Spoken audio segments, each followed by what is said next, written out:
Hello friends, हम आपका अपने परिवार जीके विद तांडव में हार्दिक स्वागत करते हैं। तो चलिए एक मोटिवेशनल कोट के साथ हम आज का टॉपिक स्टार्ट करते हैं, जो 1857 के विद्रोह के संबंध में महत्वपूर्ण क्वेश्चन पूछे जाते हैं, उसी पे आज का टॉपिक है। तो चलिए स्टार्ट करते हैं। मेहनत खामोशी से करो, सफलता शोर मचाएगी। मेहनत खामोशी से करो, मेहनत खामोशी से करो, सफलता शोर मचाएगी। किसी को बताओ मत, किसी को बताओ मत खुद के बारे में, किसी को बताओ मत खुद के बारे में, वक्त खुद बताएगी। ठीक है, तो आराम से मेहनत करते रहना है, आपका सफलता खुद परिचय दे देगी कि आप क्या हैं और क्या नहीं हैं। तो चलिए देखते हैं आज का प्रश्न। तो आज का जो प्रश्न है इसमें हमारा है पहला प्रश्न, 1857 है उसका विद्रोह कहाँ से प्रारंभ हुआ था। तो 1857 का विद्रोह प्रारंभ हुआ था आपका मेरठ से। कहाँ से? मेरठ से। तो ये कब प्रारंभ हुआ था तो हम देख लेते हैं। 1857 का विद्रोह 10 मई 1857 को मेरठ से प्रारंभ हुआ था। कब प्रारंभ हुआ था? 10 मई 1857 को मेरठ से प्रारंभ हुआ था। अगला क्वेश्चन, 1857 के विद्रोह का तत्कालिक कारण था। तो इस विद्रोह का कारण तो ये सब था लगभग, देखते हैं जो 4 ऑप्शन है। कारण तो सब था, चर्बी वाले कारतूस का प्रयोग आरंभ करना, डलहौजी की जब्ती का सिद्धांत, ब्रिटिश सैनिकों एवं भारतीय सैनिकों के वेतन में भारी अंतर और भारत को ईसाई धर्म में परिवर्तित करने का प्रयास। लेकिन ध्यान देना है, यहाँ पूछा है तत्कालिक कारण। तो तत्कालिक जो कारण था ये था चर्बी वाले कारतूस का प्रयोग आरंभ करना। ये था कि चर्बी वाला जो कारतूस था ये गाय और प्लस सुअर, तो इन दोनों के, गाय के चर्बी और सुअर के चर्बी का यह बना हुआ था। तो गाय हिंदू धर्म के लिए पूजनीय होता है और सुअर मुस्लिम धर्म के लिए वर्जित होता है। तो इसलिए यही मुक्त धर्म के आधार पर विद्रोह का जो तत्कालिक कारण था वो बना चर्बी वाला कारतूस। चलिए नेक्स्ट देखते हैं। नेक्स्ट जो आपका प्रश्न है ये है कि वह पहला भारतीय सिपाही कौन था जिसने चर्बी वाले कारतूस का प्रयोग करने से इनकार कर दिया था। तो चर्बी वाले कारतूस का प्रयोग करने से इनकार करने वाले पहले जो सिपाही थे उनका नाम था मंगल पांडे। तो ये मंगल पांडे जो थे ये क्या थे? ये ब्राह्मण जाति के थे और इनको ये थे जो अंग्रेज़ के जो सिपाही थे उन्हीं में से एक सिपाही थे मंगल पांडे। तो मंगल पांडे जो थे ना, तो इनको विश्वास नहीं हुआ तो ये उस जगह पर गए जहाँ बन रहा था। उस राइफ़ल का नाम क्या था? Enfield rifle. क्या था? राइफ़ल का नाम था इनफील्ड राइफ़ल था। ठीक है, तो ये इनफील्ड राइफ़ल था, ये ब्राउन बैस की जगह पर आया था और यही चर्बी वाले कारतूसों से बना हुआ था। तो प्रथम विद्रोह जो किए थे वो किए थे मंगल पांडे। इन्होंने ही चर्बी वाले कारतूस का प्रयोग करने से इनकार किया था। अगला क्वेश्चन, मंगल पांडे जिसने अकेले 1857 ईस्वी में विद्रोह का सूत्रपात किया वो संबंधित थे। तो मंगल पांडे किस नंबर इन्फेंट्री से संबंधित थे? तो ये याद कीजिएगा, 34वीं नेटिव इन्फेंट्री से संबंधित थे मंगल पांडे। चलिए नेक्स्ट देखते हैं हम। बेगम हजरत महल ने 1857 के विद्रोह का नेतृत्व निम्नलिखित में से किस शहर से किया था? तो ये किया था इन्होंने लखनऊ से। कानपुर से किए थे नाना साहब और ताते टोपे। बनारस से कौन किया था? तो बनारस से कोई हालांकि विद्रोह हुआ नहीं था। उसके बाद में अब पार्टिकुलर एरिया को अगल बगल से देखें तब हम जोड़ सकते हैं। इलाहाबाद से कौन किया था? तो इलाहाबाद से लियाकत अली किए थे। ठीक है, अगला क्वेश्चन देखते हैं। अगला जो क्वेश्चन है यहाँ पे ये है 1857 के विद्रोह के समय भारत का गवर्नर जनरल कौन था? तो इस समय गवर्नर जनरल याद करेंगे लॉर्ड कैनिंग। लॉर्ड कैनिंग का जो कार्यकाल था वो 1856 से लेकर 1862 ईस्वी तक था। तो 56 से 62 के बीच में ही आएगा 1857। तो इसलिए 1857 के विद्रोह के समय में कौन था गवर्नर जनरल? Lord Canning. चलिए नेक्स्ट देखते हैं। 1857 के विद्रोह के निम्न नेताओं में किसने सबसे पहले अपना बलिदान दिया था? तो आप जानते हैं कि सबसे पहले विद्रोह कौन किए थे? मंगल पांडे किए थे। कै नंबर इन्फेंट्री से संबंधित थे? पीछे पढ़े हैं, 34वीं नंबर इन्फेंट्री से संबंधित थे। तो सबसे पहले बलिदान यानी फांसी दिया गया था किसको? मंगल पांडे को।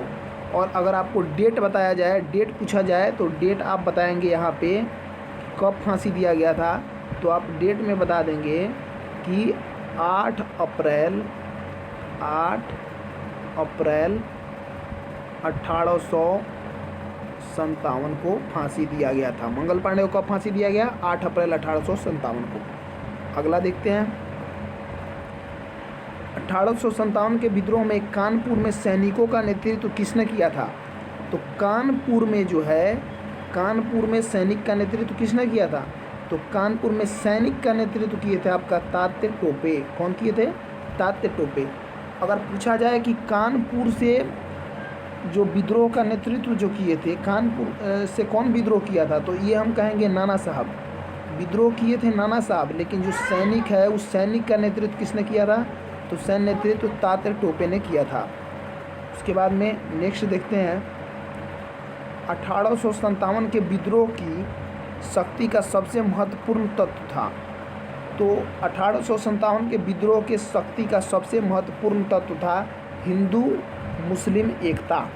ठीक है, हिंदू मुस्लिम एकता हो जाएगा, क्योंकि ये जो विद्रोह हुआ था गाय और सुअर वाले चर्बी के कारतूस को लेकर के हुआ था, जिसका नाम था एनफील्ड राइफल। तो वो हिंदू और मुस्लिम जो थे दोनों आदमी मिल गए थे और दोनों ने मिलकर अंग्रेज के खिलाफ विद्रोह किया था। तो इसलिए हम कहेंगे कि 1857 के विद्रोह की शक्ति का सबसे महत्वपूर्ण तत्व था हिंदू मुस्लिम एकता। नेक्स्ट देखते हैं। रानी लक्ष्मीबाई का मूल नाम क्या था?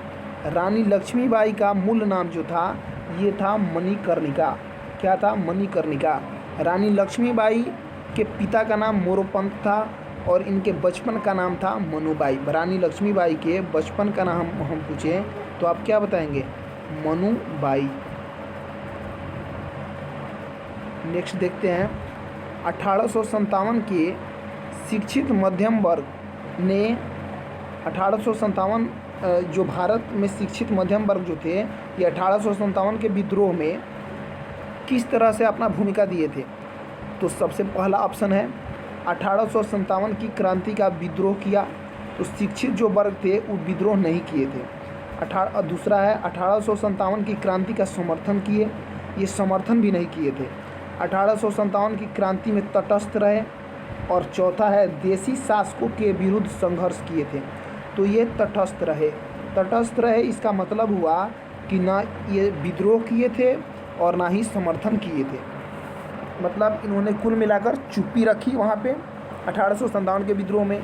एक मतलब यह था कि ये इसके पहले जो सती प्रथा हुआ था, विधवा पुनः विवाह हुआ था, तो ये भारत के सापेक्ष में अच्छा मानते थे उसको, हालांकि अच्छा था भी, लेकिन जो अंग्रेज़ का हड़प नीति था इस सब को बुरा मानते थे। तो इसलिए ये तटस्थ रहे, ना ही विद्रोह किए और ना ही समर्थन किए। ठीक है, नेक्स्ट देखेंगे। नेक्स्ट है आपका 1857 की क्रांति के समय। क्या है? 1857 की जो क्रांति है इस समय में ब्रिटेन के प्रधानमंत्री कौन थे? ठीक है, तो इस समय में जो ब्रिटेन के प्रधानमंत्री थे वो आप याद रखेंगे लॉर्ड पामस्टन। क्या है? Lord Palmerston. ये पामस्टन थे ब्रिटेन के प्रधानमंत्री 1857 के समय में, याद रखेंगे। नेक्स्ट देखते हैं। नेक्स्ट है आपका सूची 1 को सूची 2 से सुमेलित करना है। तो पहला जो है विद्रोह का क्षेत्र, कहाँ कहाँ विद्रोह हुआ था, और दूसरा है विद्रोह के नेता, कहाँ से कौन विद्रोह किया था। ठीक है, तो आप सबसे पहले देखेंगे, आपको सबसे पहले ये मालूम होगा कि दिल्ली, तो दिल्ली से कौन किया था? तो दिल्ली से बहादुर शाह जफर। दिल्ली से बहादुर शाह जफर। तो बी का 2 देखना है। बी का दो ऑप्शन में है, एक ए नंबर ऑप्शन में है, एक सी नंबर ऑप्शन में है। फिर देखेंगे बरेली, तो बरेली आपको याद है, बरेली से खान बहादुर खान, यानी डी का 4। तो डी का 4 कहाँ दिख रहा है? इसमें दिख रहा है। इसमें डी का 4 नहीं दिख रहा है, तो इसलिए हम ए नंबर ऑप्शन को टिक कर देंगे। तो ऐसे बनाया जाता है। फिर ए का आप मिला लीजिए, ये मेरठ है, मेरठ से किए थे कदम सिंह, और उसके बाद में सी हरियाणा है, हरियाणा से किए थे राव तुला राम। ठीक है, तो आप 2 याद रखेंगे मेनली, तो उससे काम आपका हो जाएगा। लेकिन इसको भी पढ़ लीजिए कि मेरठ से कदम सिंह और हरियाणा से राव तुला राम। ठीक है, नेक्स्ट आगे देखते हैं। 1857 में अंग्रेजी साम्राज्य के विरुद्ध पंजाब में किसने सशस्त्र विद्रोह किया था? तो अंग्रेज के विरुद्ध जो विद्रोह किया था 1857 के जो आंदोलन हुए थे उसमें, तो ये नामधारी सिख, याद रखेंगे, नामधारी सिखों ने, अकाली सिख ने नहीं किया था, निरंकारी सिख ने नहीं किया था, सैनिक ने किया था, लेकिन सब सैनिक ने नहीं किया था। तो इसका आंसर हो जाएगा आपका नामधारी सिख। ठीक है, हालांकि नामधारी सिख और सैनिक में आप ले सकते हैं, लेकिन सब सैनिक नहीं किए थे। नेक्स्ट देखते हैं। बिहार में 1857 की क्रांति के नेता कुंवर सिंह का देहांत हो गया था। यहाँ देहांत होगा, ऊपर जो है बिंदु होगा। ठीक है, बिहार में 1857 की क्रांति के नेता कुंवर सिंह का जो देहांत हुआ था वो 9 मई 1858। ठीक है, लेकिन कुछ स्रोत में दिया हुआ है कि कुंवर सिंह का देहांत जो है वो 27 अप्रैल 1858। कुछ जगह ये भी दिया हुआ है, तो आप इसको भी याद रखेंगे 27 अप्रैल को और फिर 9 मई को। ठीक है, इसमें कन्फ्यूजन है, लेकिन ऑप्शन के अनुसार से आप 9 मई पे जाएंगे। ठीक है, नेक्स्ट देखते हैं। अंग्रेज भारतीय सेना में चर्बी वाले कारतूस से चलने वाली एनफील्ड राइफल कब शामिल किए थे? तो एनफील्ड राइफल जो अंग्रेज शामिल किए थे ना, ये किए थे आपके जनवरी 1857 में। ठीक है, एनफील्ड राइफल अंग्रेज कब शामिल किए थे? तो जनवरी 1857 में। और इसी के कारण फिर अब 1856 का विद्रोह तो आप पढ़ नहीं रहे हैं, 57 का पढ़ रहे हैं, ये कट जाएगा, ये भी कट जाएगा, और 57 में एनफील्ड राइफल आया, तो इसी कारण विद्रोह शुरू हुआ। चर्बी वाला कारतूस से बना हुआ था इसलिए, तो जनवरी 1857 याद रखेंगे। ठीक है, उसके बाद आगे देखेंगे। निम्नलिखित में से कौन सा आयोग 1857 का विद्रोह दमन के लिए भारतीय फौज के 9 संगठन से संबंधित है? तो 1857 का जब विद्रोह जो हो गया ना, तो इसको ख़त्म करने के लिए, विद्रोह को मिटाने के लिए भारतीय फौज को एकत्रित किया गया। तो इसके लिए एक आयोग बना था, उसका नाम था पील आयोग। क्या? पील आयोग, याद रखेंगे। 1857 के विद्रोह को ख़त्म करने के लिए भारतीय फौज के 9 संगठन से संबंधित आयोग पील आयोग था। अगला देखेंगे, अगला है आपका 1857 के विद्रोह को किस उर्दू कवि ने देखा था? तो किस उर्दू कवि ने देखा था? तो ये उर्दू कवि का नाम था Mirza Ghalib. Option number C इसका हो जाएगा, मिर्ज़ा गालिब ने देखा था। 1857 के विद्रोह को किसने देखा? मिर्ज़ा गालिब ने। आज का लास्ट क्वेश्चन, निम्नलिखित में से कौन 1857 के विद्रोह में अंग्रेज़ों के सबसे कट्टर दुश्मन थे? तो इसका ऑप्शन है मौलवी अहमद उल्ला शाह, मौलवी इदादुल्ला, मौलाना फजल हक खैराबादी और नवाब लियाकत अली। अब इसमें से आपको बताना है कि इसका आंसर क्या होगा, आप कमेंट बॉक्स में बताएंगे। ठीक है, तो आपको वीडियो अगर अच्छा लगा हो तो लाइक कीजिएगा, सब्सक्राइब कर लीजिएगा चैनल को, और जितना ज़्यादा से ज़्यादा वो शेयर कीजिएगा, क्योंकि आप लोग सपोर्ट कीजिएगा तो फिर इसका अगला पार्ट आएगा। चलिए ठीक है, थैंक यू।